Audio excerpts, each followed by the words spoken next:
ओइसन दिनवा नहीं देखे परित जी, ऐसन दिनवा नहीं देखे परित जी का कई निभागवा।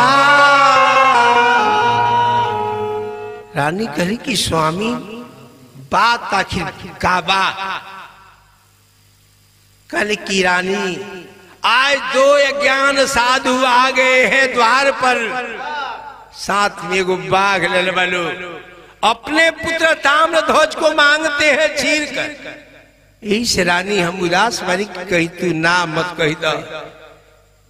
रानी कही कि स्वामी पतिव्रता औरत है, बोले ले ये पति के वचन के पालन करे। तो जब रउरा वो साधु ने के वचन दे दलबानी, आज वचन और खाली चढ़ी तब पगड़िया हमारा बालम के डूबी। हमने पुत्र के ले चल के चीर के बाह के खिया दे जाई स्वामी।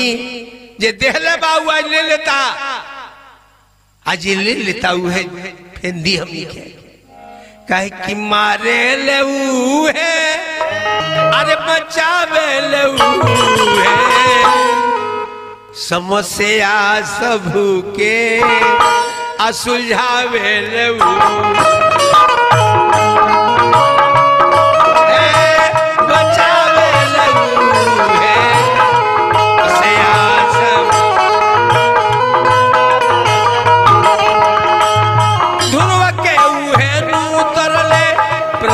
के उबरले ध्रुव के उहेनु उहे कौन सा संभले रावण के मरले उहे कौन सा भेजे वाला उहे बचावे वाला उबाले भेजे वाला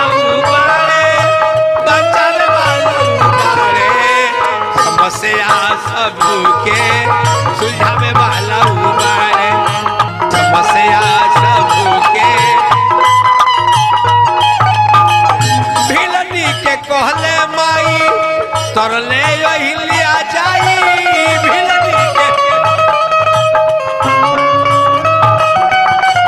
चचले मेवा मिष्ठाई पितुर घर